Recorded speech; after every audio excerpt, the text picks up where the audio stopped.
काल महाराष्ट्रात दोन महत्त्वाच्या गंभीर स्वरूपाच्या गुन्हेगारी स्वरूपाच्या घटना घडल्या आणि महाराष्ट्रामध्ये पोलीस व्यवस्था आणि कायद्याचा कसा बोजवारा उडालाय, भय कसं नष्ट झालंय कायद्याविषयी आणि कशी अनागोंदी माजलेली आहे हे स्पष्ट झालं.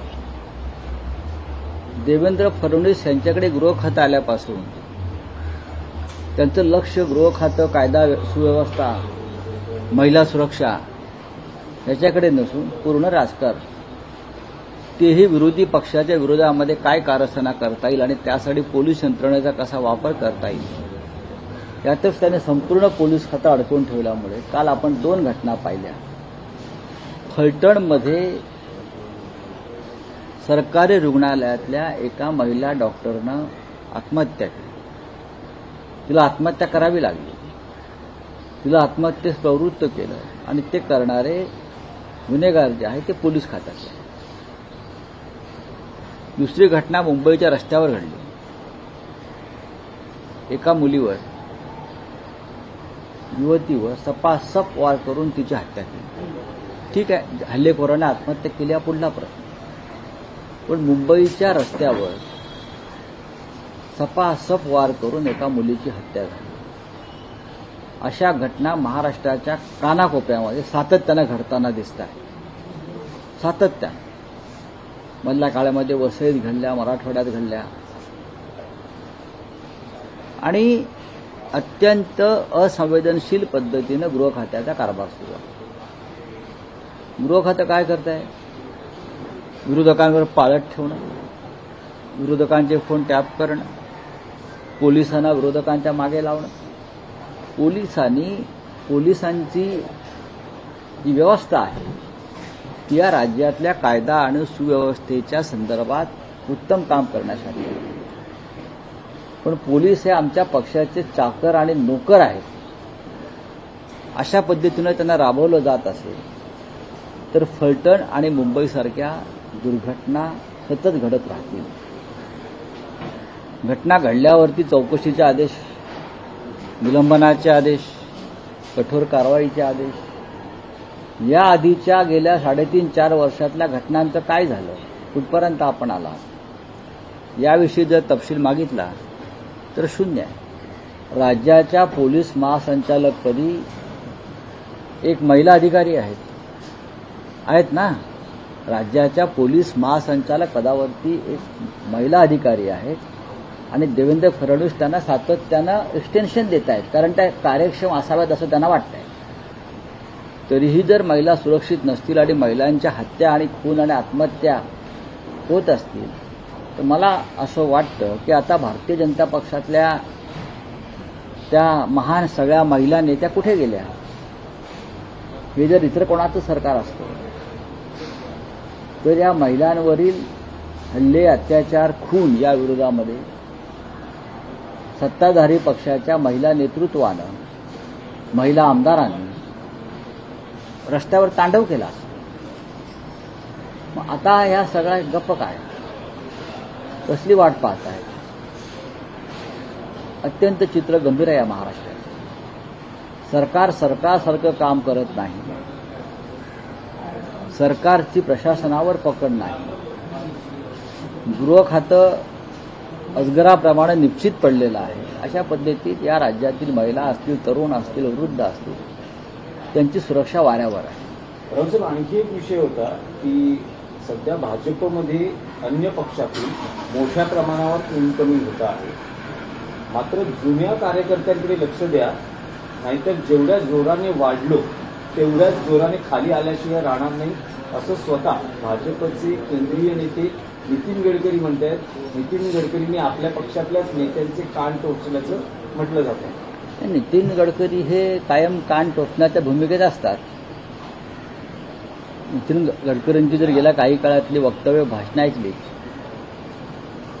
तर त्यांनी कानच टोचण्याचा कार्यक्रम हाती घेतलेला उपक्रम. पण त्यांच्या कान टोचण्याचा काही उपयोग होतोय का हे पाहायला पाहिजे. महाराष्ट्रामध्ये नव्हे तर देशभरामध्ये जो भारतीय जनता पक्ष आहे तो मूळ भारतीय जनता पक्ष नसून तो डुप्लिकेट सुजलेला फुगलेला भारतीय जनता पक्ष आहे.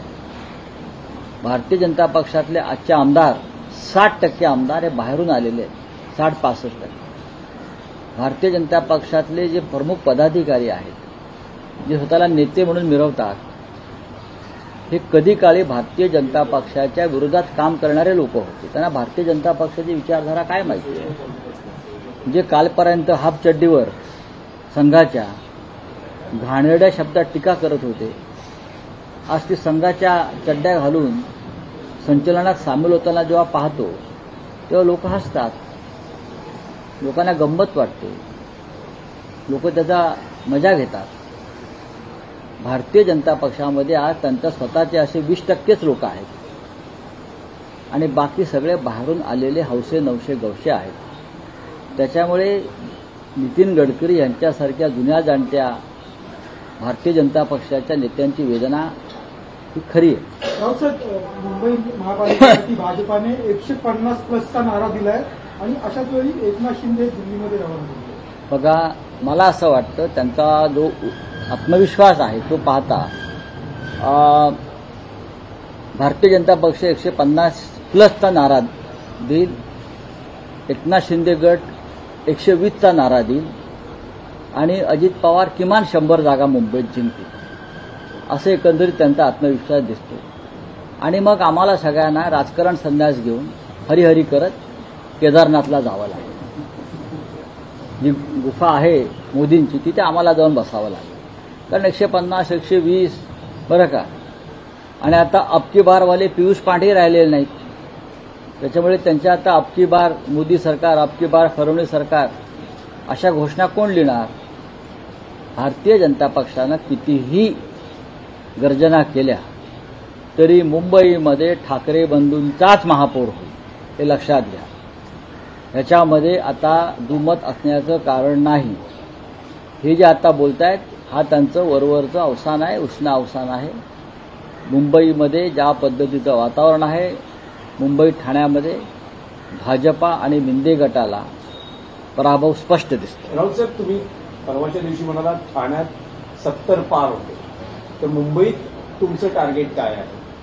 आमचा महापौर होईल म्हणजे आमचं टार्गेट पूर्ण आहे. आमचा टार्गेट होईल म्हणजे आमचा महापौर 100% बसणार आणि सातत्यानं बसणार, कोणाच्याही टेकूशिवाय बसणार. मुंबईमध्ये ठाकरे बंधू म्हणजे महाराष्ट्र नवनिर्माण सेना आणि मुख्य शिवसेना याशिवाय आमचे सर्व सहकारी पक्ष असे एकत्र येऊन आम्ही 55 ते 60% मतं घेतो. हा आकडा लिहून ठेवा. नाही राऊतसाहेब, एक तुमचं विधान लक्षवेधी आहे की तुम्ही असं म्हणताय की कोणाच्याही टेकूशिवाय होणार. हा म्हणजे काय समजायचं? म्हणजे आमची जी आघाडी आहे आम्हाला पूर्ण बहुमत मिळेल. आम्हाला बहुमतासाठी जे भारतीय जनता पक्षाला करावं लागतं, तोडातोडी फोडाफोडी माणसं विकत घेणं, ते करावं लागणार नाही. आमच्या आघाडीला पूर्ण बहुमत मिळेल आणि मुंबईचा महापौर हा मराठी आणि भगव्या विचारांचाच होईल. नाही राऊतसाहेब, पण शेवटी आकड्यांनाही महत्व असतं. भले तुम्ही नाही म्हणाल, तुम्ही 70 पार ठाण्यात म्हणालात, मुंबईत असं काही टार्गेट सेट आहे का? मुंबई जागा 227 पैकी किती नाही, मुंबईचा आकडा मी देणार नाही. याचं कारण असं आहे की परिस्थिती रोज बदलते आणि सकारात्मक चित्र असं निर्माण होत आहे की आम्हाला सगळ्यांना मिळून उत्तम आकडा मिळतो, एवढंच सांगतो. उत्तम आकडा आहे आणि त्या आकड्यावरती मुंबईचा महापौर हा आमचा होणार. शुद्ध मराठी, मराठी मनाचा, मराठी मातीचा, मराठी विचारांचा आणि उद्धव आणि राज ठाकरे या बंधूंचा. नाही, पण मुंबईची लढाई प्रतिष्ठेची आहे. महायुतीत अन्य ठिकाणी महायुती होईल की नाही असं असताना मुंबईत मात्र तिन्ही पक्ष एकत्र लढणार. याचाच अर्थ असा आहे की मुंबईच्या संदर्भात त्यांच्या मनामध्ये भीती आणि शंका आहे. ही जे ठाकरे बंधूंनी जे आव्हान उभं केलेलं आहे, जे वादळ उभं केलेलं आहे, त्या वादळाशी सामना करणं भाजपला शक्य नाही, मिंध्यांना शक्य नाही, अजित पवारांचा प्रश्नच येत नाही. म्हणून ते हे सगळे आता एकत्र येत आहेत, फोडाफोडी सुरू आहे. चालू त्या हिंदी में कुछ आहे तो पूछिए. सर, सातारा में एक महिला डॉक्टर ने आत्महत्या की है। किस तरह से देखते हो महिला सेफ्टी की? महाराष्ट्र में महिलाओं की सुरक्षा पूरी तरह से संकट में है। एक जमाना में महाराष्ट्र सबसे सुरक्षित राज्य रहा महिलाओं के लिए, मुंबई के लिए। कल अगर ये घटना पश्चिम बंगाल में होती, अगर ये घटना केरल में होती, अगर ये घटना कर्नाटक में होती, अगर ये घटना हिमाचल प्रदेश में होती, तो भारतीय जनता पार्टी पूरे देश भर में इस प्रकार से हंगामा करती कि इतना बड़ा संकट महिलाओं पर आ गया है। लेकिन कल मुंबई में एक लड़की के ऊपर भर सड़क पर हमला हुआ, उसकी हत्या हुई। मुंबई शहर में जो सबसे सुरक्षित माना जाता है, फलटन सातारा डिस्ट्रिक्ट में एक महिला डॉक्टर को आत्महत्या करने की नौबत आ गई। उसके ऊपर एक पुलिस अफसर ने बलात्कार किया। और कहाँ है गृह मंत्री? महिलाओं के मामले में ये सरकार और गृह मंत्रालय महाराष्ट्र का पूरी तरह से असंवेदनशील है। सरकार क्या कर रही है? तो जो अपने विरोधक है उनके ऊपर निगरानी रखने के लिए पूरा पुलिस का इस्तेमाल हो रहा है। विरोधक हमारे विरोधी होंगे, उनके फोन टैप हो रहे हैं। हाँ, राजनीतिक दल तोड़ने फोड़ने के लिए पुलिस का इस्तेमाल हो रहा है। लेकिन महिलाओं की सुरक्षा सड़क पर है, हवा में है। 2 महिलाओं की हत्या एक दिन होती है। और कहाँ है हमारे गृह मंत्री देवेंद्र फडणवीस जी? कहाँ है लाडली बहन? क्या वो लाडली बहन नहीं है जिनकी हत्या हुई? हाँ, ठीक है, चलिए, थैंक यू।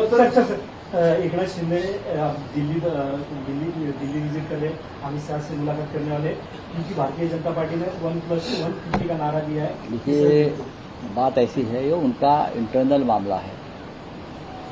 अमित शाह उनके पार्टी के प्रमुख है। एकनाथ शिंदे की जो पार्टी है उसके पार्टी के चीफ अमित शाह है, तो भागकर उनके पास ही जाएंगे ना। नाम की शिवसेना है, जो शिवसेना उनको अमित शाह ने बना कर दी। और बॉस दिल्ली में बैठे हैं उनके, अमित शाह बॉस है उनके, तो बॉस के चरणों में गए होंगे। सर